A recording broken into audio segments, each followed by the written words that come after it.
Bienvenidos a la taberna de Rudolf Steiner. Hoy contamos con la visita de Pablo Dors, autor, entre otros muchos libros, de la biografía del silencio, biografía de la luz, fundador de la Orden de Amigos del Desierto, y ahora también está editando las obras completas de Francisco Jalix. Bienvenido, Pablo, gracias por estar aquí. Muchas gracias por invitarme, querido Oscar. Muchas gracias. Si te parece, vamos a ir entrando poco a poco en lo que es esta orden, que recientemente el Papa Francisco la ha convertido en orden. Antes erais una asociación de amigos, ¿no? Bueno, vamos a ver. Nosotros somos, o sea, los Amigos del Desierto somos, desde el punto de vista jurídico, una asociación privada de fieles. Ajá, va. Esto es, digamos, la cuestión jurídica, ¿no?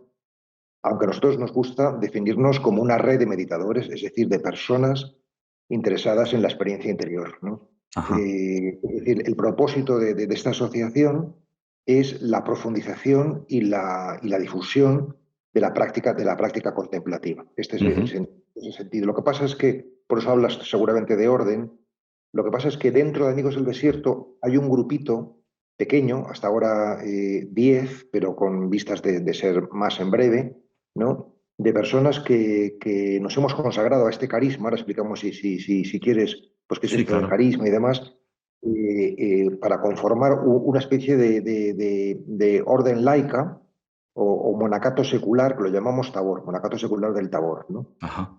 Que es una experiencia nueva en el sentido de que, bueno, pues los monjes pues entiende que son gente que se va del mundo, ¿no? Mientras que estos tabores, los llamamos, estos amigos del desierto consagrados, pues somos monjes, pero en el mundo, ¿no? Ajá. No sé si hemos entrado demasiado. Sí, hay que entrar ya, hay que entrar ya. Y bueno, el otro día viendo tu canal YouTube de Amigos del Desierto, te vi muy serio. En serio. Sí, te vi muy serio. Empezaste con mucha broma, pero luego te pusiste muy serio y decías que tú que no querías gente buena, querías gente que estuviera despierta. Y eso me hizo pensar en Jesús, que siempre lo asociamos con un modelo de bondad, como un héroe trágico, y en el fondo Jesús es un maestro del despertar, que hacía justo lo contrario de lo que se esperaba de él en cada momento. Así creaba a su alrededor digamos que una actitud proclive al despertar. Y bueno, la pregunta es, ¿quién cumple esa función en Amigos del Desierto? Esa capacidad para mantener a la gente fuera de automatismos y que no pueda quedarse dormida en las propias experiencias espirituales que va alcanzando. Bueno, voy a intentar contextualizar un poco la pregunta y la respuesta, ¿no? Sí. Para que no caiga en el vacío, ¿no? Amigos del Desierto es una asociación de carácter espiritual, es decir, que nuestro propósito es lo espiritual, es el espíritu, ¿no? Es decir, todo lo que de alguna forma da vida, ¿no? Yo suelo decir que la religión es la copa y la espiritualidad el vino. Hay más copas para beber del vino de la espiritualidad, pero la religión es una de ellas, ¿no? Y que tantas veces bueno, pues a lo mejor la copa se olvida de su función o nosotros nos olvidamos de que la función de la copa es darnos de beber y nos quedamos en la forma sin ir al fondo de la cuestión, ¿no? Entonces, como muchos movimientos o asociaciones o grupos a lo largo de la historia, pues nacen con el propósito de renovar lo esencial de la religión, ¿no? O sea, que es justamente lo espiritual, ¿no? Pero ¿qué puede suceder? Pues que con el paso del tiempo, pues vuelvan otra vez a perder el fondo de la cuestión y se queden en lo formal, ¿no? Entonces, esto que estás mencionando de esta carta que escribí a los amigos del desierto a propósito de una vigilia que tuvimos con ocasión del aniversario, del octavo aniversario de nuestra asociación y también del primer aniversario del fallecimiento de nuestro maestro Franz Jalix, o sea, yo les decía que corríamos el riesgo bueno, pues de efectivamente pues meter el automático, ¿no? Y no sentarnos en silencio y en quietud, que es lo que hacemos todos los días como meditadores, renovando la intención de presencia, ¿no? Y eso es importante, ¿no? Para no perdernos, ¿no? Esto por una parte, ¿no? Y ahora ya puedo contestar a lo que me dices, ¿no? Eh, Nosotros, occidentales, hemos tendido a leer el Evangelio en clave soteriológica. Esto es una palabrota que significa sencillamente Jesús como Salvador del mundo, ¿no? O sea, es decir, que hemos puesto el subrayado en ¿quién es Jesús? Pues aquel que muere por nosotros, por nuestros pecados y nos salva, ¿no? Sí. Está bien, ¿no? O sea, pero, bueno, está bien, quiero decir, es una lectura posible, no es la lectura occidental o la lectura católica, ¿no? O sea, pero además de eso, esa lectura soteriológica, existe como posibilidad también una lectura sociológica, es decir, no tanto ni solo como Salvador, sino como maestro, Jesús como maestro, ¿no? Como maestro del despertar, ¿no? Entonces, hay muchos fragmentos en el Evangelio que de alguna manera hacen pensar que, bueno, pues que Jesús efectivamente era un maestro del despertar de la conciencia, ¿no? Que nos hacen pensar que el subrayado no está tanto en el más allá, sino precisamente en el más acá, ahora, despertar ahora, ¿no? Y bueno, esa función del despertar, pues la tenemos que cumplir todos aquellos que de alguna manera sentimos bueno, pues que algo de la luz del espíritu pues se nos ha hecho más patente, ¿no? O sea, es decir, sin querer decir que seamos unos grandísimos iluminados, ni muchísimo menos, ¿no? Eh, es decir, creo que es importante hacer una lectura de la tradición cristiana, no simple ni solamente en clave moral, los valores, la ética, hay que ser buenos, que decías tú recordando mis palabras, sino en clave espiritual, ¿no? O sea, es decir, por decirlo como lo dirían los teólogos, no tanto el imperativo moral, sino el indicativo de la gracia, ¿no? Ajá. O sea, la experiencia. Y a partir de ahí, pues evidentemente uno se comporta cabalmente, es compasivo, Ujú. genera buen rollo, todo lo que tú quieras, pero lo esencial es el descubrimiento de nuestra naturaleza original, del ser, ¿no? Ajá. Muy bien. Y para eso es fundamental el método de Francisco Jalix, de tu maestro, que es un método que está enfocado a la presencia, ¿verdad? Bueno, yo descubrí, después de una larga búsqueda espiritual, yo tengo 58 años, pues yo a los 50 descubrí, se ve que hasta entonces no estaba preparado, pues descubrí al verdadero maestro, ¿no? O sea, una persona realmente pues muy iluminada y no solamente muy iluminada, sino con una capacidad pedagógica maravillosa, ¿no? O sea, yo recomiendo a todos los que nos escuchan o nos están viendo, pues la lectura de Ejercicios de Contemplación, que es su obra magna, donde efectivamente me propone un método de meditación, un método de silenciamiento interior que tiene en cuenta pues, fundamentalmente el trabajo corporal, el trabajo mental, ¿no? El trabajo psicofísico, podríamos decir, ¿no? Sí. Yo bebo de esta fuente, fundamentalmente, bebo de muchas fuentes, pero esta es la principal, ¿no? Ujú. Es decir, creo que soy bastante fiel a sus enseñanzas, ¿no? Y que de alguna forma, entre otros, pero sí de manera significativa, pues me he convertido pues, en un difusor de su pensamiento, de este Qué bien. húngaro, Ujú. Franz Jalik, ¿no? Y que bueno, nos ha dejado este camino contemplativo. Sí. Y él dice que la fe no se puede transmitir como si fuera una ciencia, sino contagiándola. ¿Qué entiendes tú por Sí, contagiar la fe? sí.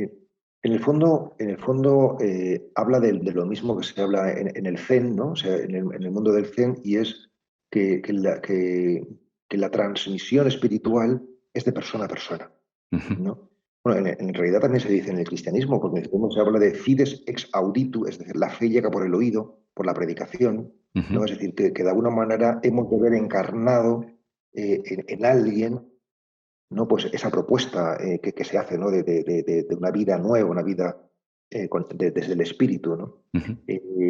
Lo que pasa es que en el mundo oriental, también en el mundo del Zen que acabo de mencionar, y desde luego en el mundo de Franz Jalix, pues es muy importante esta relación maestro-discípulo, ¿no? Ajá. Eh, es decir, solamente si entras en la escuela del discipulado, es decir, si reconoces autoridad espiritual en alguien, ¿no? Pues de alguna manera tú también te encaminas hacia esa maestría, ¿no? O hacia ese testigo, ser testigo, ¿no? De este tesoro, de este patrimonio, ¿no? Ajá. Es de persona a persona, Muy ¿no? bien. No es por, esto se insiste mucho en el Zen, pero yo creo que en el cristianismo es igual, o sea, un libro, unas palabras escritas te pueden abrir, pero realmente la conversión definitiva, ¿no? Es de persona a persona, tienes que verlo en alguien. Tienes que verlo con alguien. Claro, porque Francisco Jalis habla de que la oración y la escucha van de la mano, ¿verdad? Y claro, si tú no tienes a alguien a quien escuchar y a quien seguir, en el fondo no estás orando, ¿no? Bueno, contemplación, pues es un término del mundo espiritual, del mundo religioso, pero en definitiva, para formularlo en clave más comprensible para todo el mundo, se trata de saber escuchar y saber mirar. Ajá, Es decir, que contemplar no es otra cosa que escuchar y mirar en profundidad. ajá, Es decir, Yalix no fue solamente un maestro de oración o un maestro de meditación, sino que fue un maestro de la escucha interpersonal, de lo que se llama hoy como la relación de ayuda, ¿no?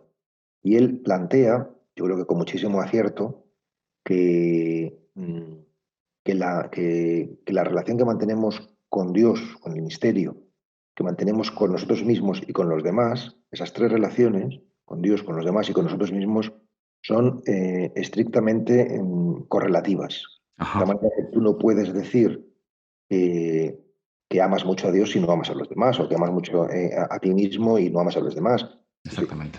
O sea que si, por ejemplo, si realmente quieres a alguien, amas a todos, no, no, no es que amas a alguien y a otros no, ¿no? O sea, es decir, que hay una correlación, ¿no? Sí, Y por tanto, la manera de verificar que tú, por ejemplo, estás teniendo verdadera oración o verdadera relación con el misterio de Dios es que también la estás teniendo con los demás, ¿no? O sea, y él da muchas pistas sobre el tema de la escucha, de cómo funcionar, de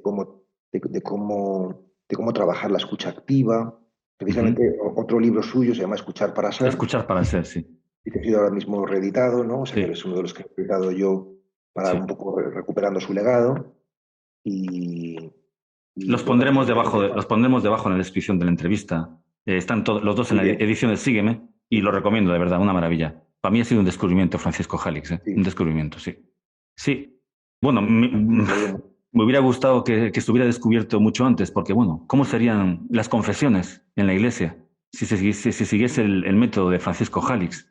Sería una auténtica, las confesiones en el confesionario me refiero. Sería, vamos, casi como una terapia Sí, sí, psicológica, sí. ¿no? Bueno, en realidad mejor. Mejor, En sí, sí, realidad mejor todavía, sí. mejor, ¿no? Porque, o sea, es decir, yo creo vamos a ver cómo lo digo, la fisiología se encarga del cuerpo, ¿no? La psicología de la mente y la espiritualidad del ser, ¿no? O sea, es decir, que el trabajo psicológico es un trabajo con la mente, ¿no? O sea, Sí, pero el trabajo espiritual es un trabajo con el ser, ¿no? Y en ese sentido, con todo el respeto al trabajo psicológico, faltaría más, ¿no? Es más sí, profundo, ¿no? ¿Qué quiero decir? Quiero decir que hay cosas que se pueden sanar. Claro, esto es un tema, territorio comanche, ¿no? Que seguramente, que si aquí terapeutas y psicólogos, pues a lo mejor entraríamos en debate, ¿no? Pero yo creo, es una tesis o una hipótesis, mejor dicho, o sea, yo creo que, que no todas las heridas las sana la terapia. La terapia, que es la palabra, terapia es necesariamente hablando, no, no, no hay otra manera de ponerse ante un medio que la comunicación verbal. La terapia puede sanar mucho, pero hay cosas que solo el silencio, solo la espiritualidad puede sanar, ¿no? qué bonito. Y son las cosas más profundas. O sea, la vía contemplativa incluye, pero trasciende la vía cognitiva. Sí. Franz Halix se inspira en la psicología de Carl Rogers, ¿verdad? Me Sí, pareció, sí, fundamentalmente. sí, terapia centrada en el cliente creo que se llama. Y bueno, le da mucha importancia a la técnica del reflejo. ¿Nos puede explicar un poco qué es eso del reflejo? Pues él parte de una definición de escucha, no lo dice exactamente así, pero así es como yo la he acuñado, y es escuchar es acoger lo que el otro te dice sin cargarlo intelectual ni emocionalmente, ¿no? Es Ujú. decir, sin meter nada propio. Entonces, si tú metes una emoción o una idea tuya, ya no estás escuchando un poeta, sino que ya lo estás, digamos, tergiversando, ¿no? Si, por ejemplo, yo siempre pongo este ejemplo, alguien te dice estoy triste y tú piensas, pobrecillo, está triste, pues ya lo has cargado emocionalmente, ¿no? O si alguien te dice estoy triste y tú le dices no estés triste porque tienes una vida, pues, una familia estupenda, un trabajo maravilloso, pues ya la estás discutiendo intelectualmente su afirmación, ¿no? Ajá. Entonces, ¿cómo aprender a acoger sin cargar intelectual y emocionalmente? Pues una de las técnicas que ofrece Carl Rogers y que Jalix recupera, ¿no? Es lo que se llama el reflejo, que es lo que acabas de preguntar, ¿no? ¿En qué consiste? Consiste en devolver al paciente, si estamos en una terapia, o al interlocutor, si estamos en la vida ordinaria, devolver lo que te ha dicho mm, mm, prácticamente tal cual, ¿no? Ujú. Es decir, eh, eh, sin cargarlo de ningún tipo de connotación. Ujú. Porque normalmente solemos cargarlo o bien con una generalización, por ejemplo, estoy triste, no, ten en cuenta que muchas personas están tristes, estamos Sí. generalizando, ¿no? O bien con una moralización, estoy triste, pues no tienes que estar triste, ¿no? Porque eso no es bueno para ti, pues ya la estás, digamos, moralizando, ¿no? O bien con una teorización, estoy triste.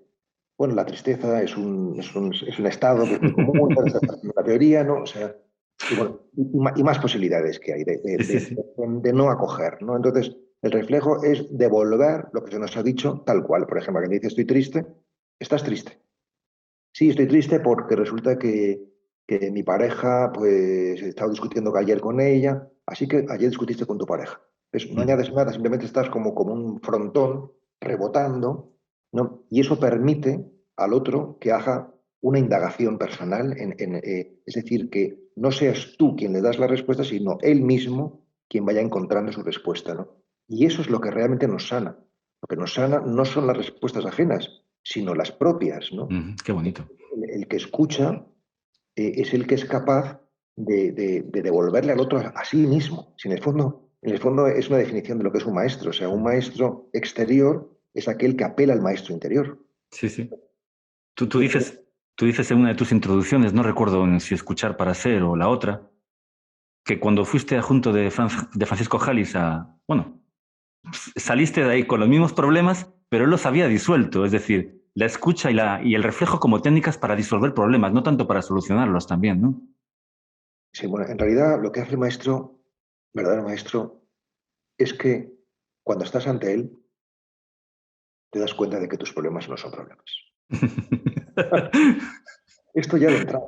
Esto ya de entrada. O sea, que cuando sales ya sales feliz, porque ya de entrada no tienes, o sea, eh, en serio, o sea, decir, yo me di cuenta, por ejemplo, de que un montón de preguntas que tenía que hacerle, me daba vergüenza hacerlas, porque justamente cuando estaba antes me daba cuenta de su inconsistencia o de su, no sé, de lo precarias que eran, ¿no? De que ponían de manifiesto, pues que, no sé, o sea, que está bien que a veces nos dejamos turbar por Sí, tonterías, ¿no? sí, Pero, sí. pero cuando estás ante la luz te das cuenta de que es una tontería, ¿no? Y eso es Pues lo claro. importante. Sí, además dice Francisco Jalis que la actividad intelectual debilita la presencia y supongo que a él que le llamaban el señor de la presencia, tenía que sentirse casi físicamente, ¿no? La presencia de ese ser, de Francisco, Jalix. O sea, ahí hay dos temas, ¿no? El tema de lo intelectual y el tema de la presencia, ¿no? O sea, el tema de lo intelectual, o sea, yo sigo trabajando en este asunto porque lo que me doy cuenta es de que tantas veces en lo intelectual, o sea, el conocimiento sobre algo, en lugar de actuar como trampolín, actúa como obstáculo. ¿Por qué? Porque creemos que ya nos lo sabemos y entonces esa actitud necesaria de apertura, de curiosidad, de búsqueda, queda abortada, ¿no? O sea, el esquema mental que tenemos sobre las cosas eh, muchas veces es un hándicap para la recepción de esas mismas cosas, ¿no? Sí, sí. Y por eso, entonces estaba pensando, no sé si era Woody Allen o Groucho Marx que escribió esto de todo lo que usted quiso saber sobre la cultura, no me acuerdo quién era, uno de los dos, no sé si... Ujú.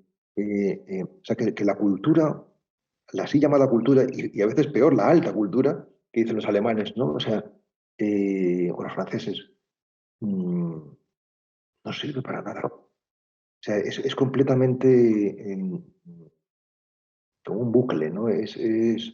Se mira a sí misma, no sirve para vivir, ¿no?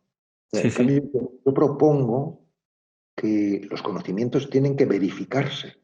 Purificarse ¿cómo? En el sentido de que nos dan paz, nos dan salud, nos dan estar bien, ¿no? O sea, porque si no sirve para eso, ¿para qué lo quieres? Sí, Es un sí, momento que te hunde en la miseria, ¿no? O sea, sí, sí. aparte que seguramente si te hunde en la miseria no es verdadero conocimiento, ¿no? Porque bueno, aquí ya entraríamos en metafísica, ¿no? De por qué verdad, belleza y bien tienen que estar en armonía, ¿no? O sea, Sí, sí. pero bueno, esto ya nos llevaría muy lejos, ¿no? Sí. No, además, bueno, Francisco Jalix habla de que su oración contemplativa es una oración que no es discursiva y de hecho pone como primera maestra la naturaleza, ¿no? Ahí el silencio y la actividad intelectual están ausentes. Sí, lo que él dice, bueno, en general yo creo que lo dicen todos los maestros de oración, ¿no? Es que la percepción es la puerta de la contemplación, Ajá, que el cuerpo está cerca del espíritu. Y en cambio la mente nos aleja del espíritu, ajá. ¿no? Y por eso es importante entrar en el cuerpo para meditar y vaciar la mente, Ujú, ¿no? O sea, decir que el trabajo es ese, ¿no? O sea, la meditación es un trabajo que, o sea, la entrada al alma es el cuerpo, o el secreto del cuerpo es el alma, y el secreto del alma es el cuerpo, ¿no? Pero para eso es importante no entretenerse, ¿no? O sea, por ejemplo, en el mundo cristiano, pongo un ejemplo para que, o sea, decir, tú puedes decir, yo creo, no sé, en la Inmaculada Concepción, ¿no? Y entonces piensas que porque dices que crees en eso, ya has hecho el trabajo espiritual. O sea, piensas que porque haces una afirmación intelectual, ya has hecho, pero eso, ¿cómo configura tu vida? Esa es la cuestión. Entonces, por eso es peligroso lo intelectual, o es peligrosa la teología, porque uno se puede quedar en la mera lucubración o en la mera adhesión teórica, pero sin que la vida cambie, ¿no? O sea, ujú. entonces, pues resulta algo que al final está muy cerca de lo ideológico, Sí, ¿no? sí, Que sí. un constructo mental, ¿no? Y él le da mucha importancia a las manos, quizá como vehículo de la presencia, ¿no? Sí, precisamente para librarse de esta tentación que acabo de recordar, o sea, él habla de, por una parte, recitar un mantra para limpiar la mente y por otra parte, para entrar en el cuerpo, no pues estar atento a un punto del cuerpo y él propone, y esto es bastante novedoso, el centro de la palma de las manos. ¿No? O sea, teniendo las manos en una postura de oración clásica, ¿no? Es decir, Ujú, unidas o separadas, pero a poca distancia una de otra, a la ujú. altura del plexo solar, a la altura del corazón, que es la postura de oración, que es Sí. la postura de recogimiento, ¿no? O sea, las manos están, el cuerpo, en definitiva, está indicando al espíritu de qué se trata. Se trata de recoger, no de abrir ni de entregar en este momento, sino de recoger. Y con estos Ajá. dos caminos, el mantra y las manos, ¿no? Se genera esto que me preguntabas antes, que es la presencia. O sea, decir, Sí. que tú realmente estás aquí y ahora, estás en el presente, estás en la presencia, por decirlo con términos más creyentes, ¿no? Y eso, por misterioso que resulte, es enormemente transformador de la propia biografía y enormemente eficaz de cara a la paz interior. Ajá. Pues mira, ahora que hablas del corazón, yo creo que tenemos que entrar ya en el corazón de Amigos del Desierto y el corazón de Amigos del Desierto es Carlos de Foucault. Tu querido Carlos de Foucault, ¿verdad? Sí. Sí, entonces tiene un maestro que es Francis Alex y luego tiene un padre, que es Carlos de Foucault, al que yo dediqué un libro que se titula El olvido de Sí. sí, haciendo un poco una novela a partir de su biografía. Pues Carlos de Foucault, que por cierto el 15 de mayo próximo va a ser canonizado en Roma, y yo tendré el privilegio de estar en la Plaza de San Pedro Qué bien. en ese momento, pues fue un aristócrata francés que nació a finales del 1800 y murió en 1916, con 58 años, con mi edad precisamente. Caray. Y, y bueno, fue un hombre que vivió de jovencito una vida bastante disoluta y luego fue un gran explorador, sobre todo de Marruecos, ¿no? O sea, tuvo un gran reconocimiento en Francia por su trabajo científico, Sí. ¿no? Y viendo la fe de los musulmanes, pues se convirtió a su propia fe cristiana, de la cual había renegado, y vivió una existencia bastante insólita, mm, eh, entre el monje y el misionero, ¿no? Porque él se Ajá. fue al desierto con ánimos de convertir a los musulmanes. Dios le concedió el don de no convertir a ni uno, ¿no? Y entonces, bueno, pues se generó dado que no la conversión de religión, sí una amistad, ¿no? de él con los musulmanes. Y entonces por eso se le pone como paradigma o como modelo el diálogo interreligioso, ¿no? De un hombre que realmente se inculturó en un país diferente. No solamente se inculturó, sino que buena parte, por no decir casi todo, el folclore, es decir, la poesía, las canciones, tuareg, los conocemos hoy y el idioma incluso, el idioma también, por Carlos de Foucault, porque fue el primero que hizo un diccionario francés tuareg, tamachek, y también el que recogió toda su cultura oral, ¿no? O sea que Sí. hay un servicio cultural extraordinario y luego un servicio espiritual maravilloso. Y yo lo que sostengo es que él es el padre del desierto del mundo contemporáneo, es decir, aquel que trae al mundo de hoy la importancia del desierto, la importancia del desierto como metáfora de interioridad, ¿no? Y por eso creo que es el padre del desierto para los hombres y las mujeres de hoy. Ya, ya, porque claro, el desierto hoy es muy diferente al desierto de Carlos de Foucault. Pero bueno, estamos en un desierto, por lo menos en un desierto para la fe, ¿no? No sé cómo lo ves tú. Pues yo veo que, no sé, que este vacío o desierto eh, o sea, es un vacío de posibilidad, es como un escenario vacío. Un escenario vacío puede pasar cualquier cosa, puede surgir cualquier personaje o parecer cualquier decorado, ¿no? Es decir, que yo, este momento de, digamos, de crisis de fe, ¿no? De crisis de abandono de las iglesias, de fuga de los feligreses, ¿no? O sea, Sí. yo lo veo como una gran posibilidad. Yo no lo veo necesariamente como una mala noticia, ¿no? O sea, creo que se nos está ofreciendo como generación la posibilidad de descubrir un cristianismo mucho más profundo y mucho más auténtico, ¿no? Ujú, Que tengo una esperanza grande. ujú. En el caso de Carlos de Foucault, lo que le libró de su vida, bueno, de su desierto interior, fueron cosas muy concretas. Por ejemplo, la bondad de María de Bondi, es decir, una persona eso, que trata a alguien con cariño, con respeto, con bondad, hace que alguien, bueno, pues se plantee si a lo mejor la fe en la que cree esa persona, pues es la fe verdadera. Y parece una tontería, pero ese es el primer paso que le lleva a Carlos de Foucault a entrar en el catolicismo, ¿no? Bueno, siempre es así. Siempre tiene que ser por cosas muy concretas, porque somos seres de carne y hueso y seres con historia o sea, y lo teórico te podrá convencer, pero solamente lo concreto te enamora. Sí, sí. No, y lo que me alucina a mí personalmente es que, a diferencia de otros místicos, ¿cómo decirte? Eh, ese impulso de fe que recibe Carlos de Foucault lo recibe comulgando. No tiene un éxtasis como Santa Teresa o como San Juan de la Cruz. No, no. Sí, es curioso, ¿no? Porque bueno, lo del desierto no es simplemente un desierto geográfico o exterior, sino que es un desierto interior. Es decir, que él vivió, a pesar de ser, o a lo mejor por ser tan apasionado, tan emocional, tan visceral, era un hombre muy sentimental, Carlos de Foucault, ¿no? O sea, no hay más que leerle para darte cuenta de lo sentimental que era, ¿no? O sea, Ujú. y sin embargo, bueno, Dios, vamos a decirlo así, le purificó, ¿no? Y no le concedió ningún sentimiento, ninguna emocionalidad en su experiencia religiosa, ¿no? O sea, Sí, sí. ninguna experiencia a la que él teóricamente podría haberse agarrado, ¿no? Sino que atravesó un desierto interior largo, profundo, pues una noche oscura, ¿no? O sea, que le duró muchos años, ¿no?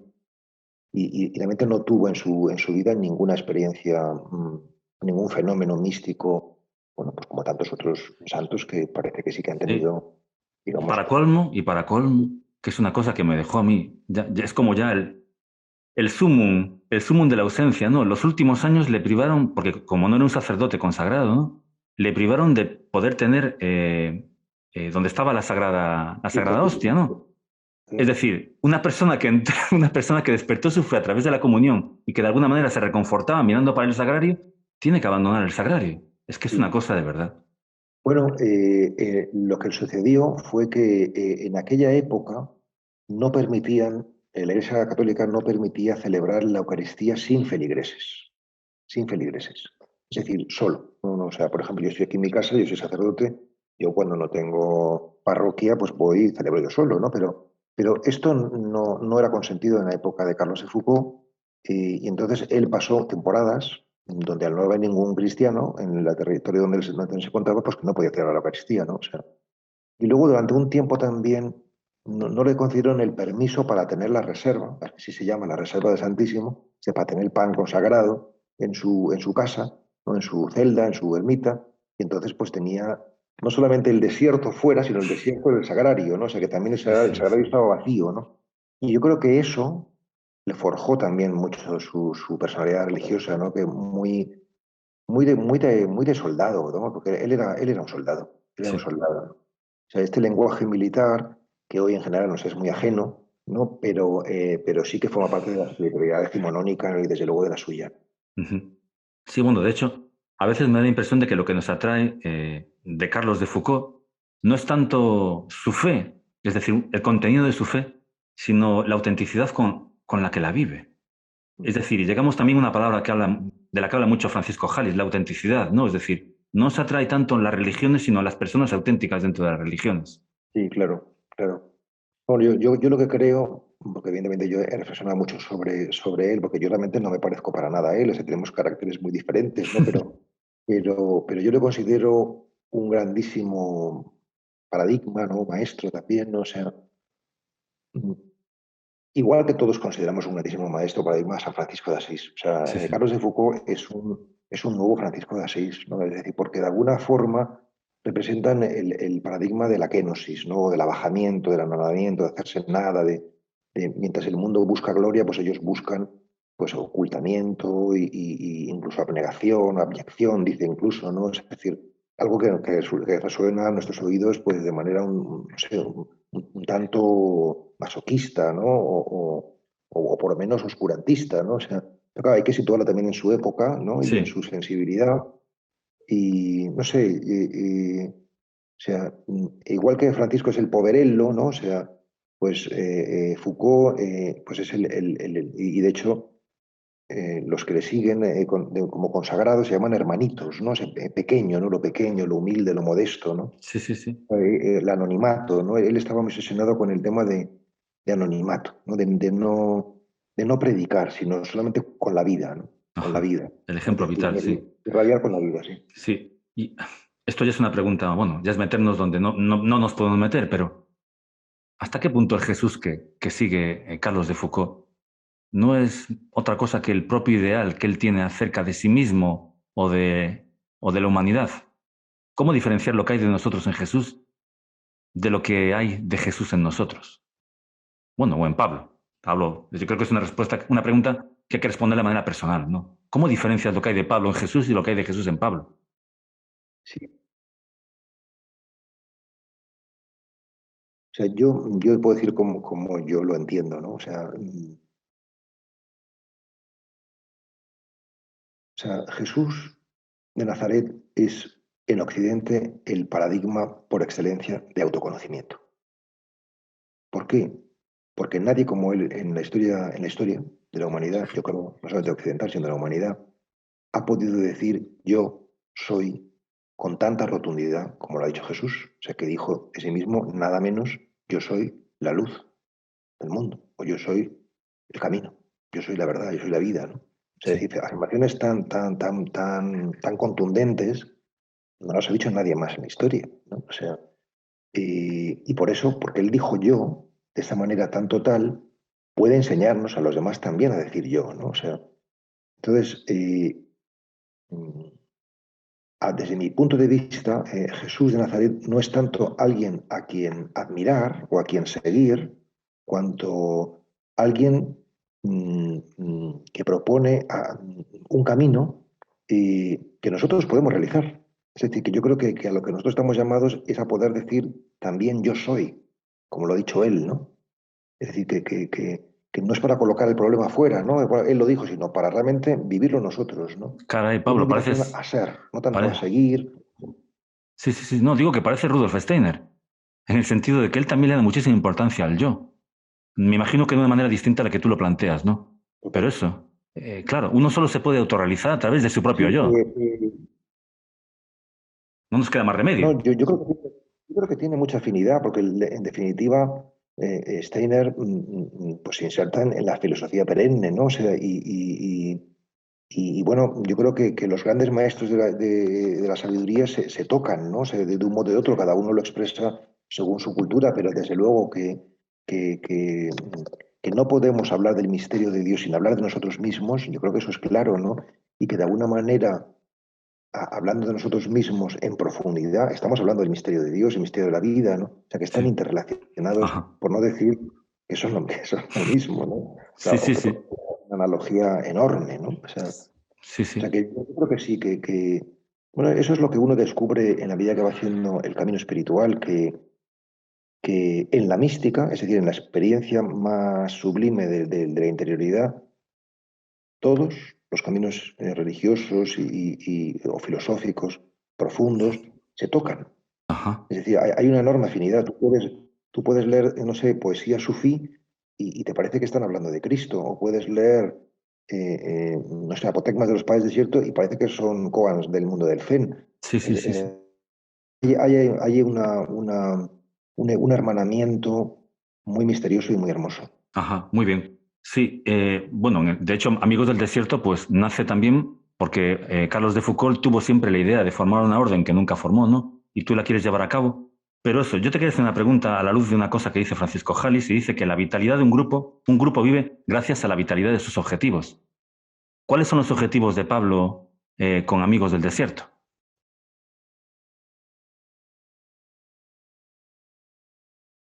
Lo primero que tengo que decir es que esto de Dios Necesito no era ni es un proyecto personal. Ajá. O sea, yo nunca he acariciado esta idea de formar una asociación o un grupo de meditadores. O sea, esto no formaba parte de mi hoja de ruta personal. O sea, esto es una cosa que yo me he encontrado. Yo me he encontrado en el camino y que de alguna manera he dicho sí, he respondido y sigo respondiendo a ello porque, porque precisamente uno de los signos de que vas caminando bien en la vida es que mm, la agenda propia empieza a perder importancia y gana importancia la agenda, o sea, más universal. El La, la- hermano universal, el hermano universal. Sí, sí, o sí, la agenda de empieza. Dios, ¿no? O sea, Sí. es decir, las cosas que interesan a todos, no solamente las que te interesan a ti, ¿no? O sea, que yo pues tenía otros propósitos en la vida, ¿no?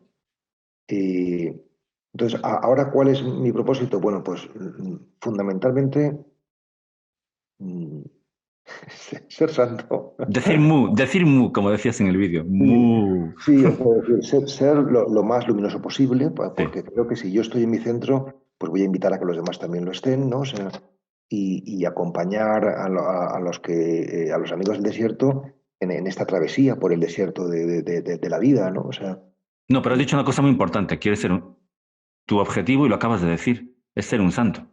Caray, sí, caray, nada menos, caray, sí, caray, sí, nada menos. caray. Pues Porque mira, déjame hacerte entonces la pregunta incómoda a el la luz de ese problema, objetivo. el problema es, bueno, que cada uno mete en esa palabra, pues seguramente un modelo, ¿no? Que para la mayoría de la gente pues será más o menos casposo, ¿no? O No, sea, no, no, no, no lo creo, no lo creo. ¿Qué pasa? Es no, cierto que habría que cambiar mucho la iconografía. No, es cierto. Yo doy clase, trabajo con adolescentes y uno de los grandes retos de la Iglesia Católica puede parecer una cosa muy superficial, ¿eh? Pero bueno, las imágenes de santos y todo eso es algo que a los chavales les repele, ¿eh? Con lo claro, cual habría que cambiar eso. Pero una pregunta, bueno, una pregunta incómoda, pero para mí es muy importante, ¿eh? Y espero que no te deprima, pero es una pregunta muy pesada, de verdad. Y la pregunta es esta. A ver, imagínate que en el mejor de los casos, en Amigos del Desierto, consigues por primera vez en la historia, en la Iglesia Católica en 2000 años, se han producido 365 santos, no uno para cada día. Pues tú imagínate que en Amigos del Desierto consigues que de no sé cuánta gente hay, ¿no? Pero consigues 100 personas despiertas. Eso sería un éxito ya, ¿no? Ninguna organización espiritual ha conseguido eso. La pregunta es, ¿esas 100 personas despiertas van a ser capaces de cambiar este mundo? Esos 100 santos. lo primero no lo conseguiría yo, sino que lo conseguirían ellos, ¿no? O sea, cada cual conseguiría su propio despertar, ¿no? Eh, o sea, yo tengo la impresión, yo sé que decir esto es como totalmente osado, ¿no? Pero que además del despertar individual de cada uno, ¿no? Estamos caminando hacia una época donde se está posibilitando un despertar más general, es decir, de muchos, ¿no? O sea, ¿por qué? Porque yo creo que hoy estamos entrando en una era contemplativa. O sea, Caray. desde hace 50 años, sí, sí, sí. O sea, evidentemente es enormemente minoritaria, pero está pasando algo que no ha pasado en la historia, nunca, ¿no? O sea, y es que hay miles de personas, o decenas de miles de personas, o quizás cientos de miles de personas, no lo sé, eso ya quizás sea demasiado, en el cristianismo, que todos los días nos sentamos en silencio y en quietud, intentando conectar con el maestro interior, es decir, bajando la mente al corazón. Ajá, O sea, esto, o sea, por supuesto que siempre ha habido gente que ha hecho silencio, ha hecho oración, pero no solamente silencio y oración, sino silenciamiento interior. ajá. Claro, claro. Esto es nuevo en la historia, ¿no? Entonces, yo por esto sí que creo que se está abriendo paso de manera lenta, pero quién sabe, a lo mejor vamos más rápido de lo que se piensa, ¿no? O sea, Ojalá, ojalá. porque el bien es difusivo, ¿no? En una era contemplativa, ¿no? Donde el paradigma ya no va a ser la razón, como lo tenemos todavía, sino más bien la conciencia. Sí, sí, mira, de hecho en un vídeo que aparece también en tu página, en tu grupo de, bueno, en tu comunidad de YouTube, de Fray Pepe, me resolvió una gran duda. Bueno, él habla de que tenemos que dejar atrás en la meditación, ¿no? El pensamiento, el sentimiento, la voluntad. Es justo lo contrario de lo que dice Rudolf Steiner. Él intenta llevarnos por ese camino. Pero claro, se me vino a la cabeza una frase de San Pablo. Él dice, bueno, Fray Pepe dice que hay que fundirse con el ser, ¿no? Y se me vino a la cabeza una frase de San Pablo, que nunca entendí hasta ese momento, donde dice, no hemos venido a luchar contra el cuerpo ni contra la carne, sino contra los poderes del aire. Y claro, de alguna manera identifiqué los poderes del aire con nuestras facultades humanas, ¿no? Y cómo de alguna manera nuestras propias facultades nos privan de contactar con lo otro, con lo diferente, ¿no? De hecho, bueno, el amigo de Carlos de Foucault, Louis Massignon, Sí, pues hablaba precisamente de la visita de lo otro, del extranjero, que le llamaba. sí, muy bonito el texto ese, ¿no? Que habla de su experiencia mística, ¿no? Bueno, el asunto es quiénes somos nosotros, ¿no? O sea, y yo lo que estoy cada vez más persuadido es que nosotros no somos lo que pensamos, ni lo que sentimos, ni lo que hacemos. O sea que esos son traducciones existenciales, más o menos afortunadas o desafortunadas, de lo que realmente somos, ¿no? O sea, Ajá, pero tú no eres tus ideas, porque tus ideas cambian. O ajá. sea, tú no eres tus sentimientos cambian todavía más, ¿no? O sea, ni mucho menos lo que haces, porque hacemos una cosa y mañana hacemos otra, ¿no? Entonces, ¿qué eres, no? O sea, el acento está en el ser, no tanto en el hacer o en el pensar o en el decir, ¿no? Ajá. No sería tanto pienso, luego existo, sino soy, luego pienso, Mm. ¿no? Qué bonito. Pues yo creo que podemos acabar con esta frase, si tú quieres. Me parece Eh, perfecto, pues Oscar. sí, yo te quiero agradecer que estés aquí, de verdad sé que estás muy ocupado, te deseo lo mejor con tu grupo y bueno, no tengo ningún poder para decir esto, pero espero que muchos antropósofos sean capaces de entrar en Amigos del Desierto porque sé que dices que estáis en una fase donde queréis expandiros y bueno, les animo a que comprueben una manera diferente de vivir lo que es el espíritu y bueno, y así mismos. Muchas gracias, Oscar. Muchas gracias a ti, Pablo, de verdad. Un fuerte abrazo. Un fuerte abrazo. Mucha suerte en tu vida. Chao. Gracias. A ti, muchas gracias, de verdad.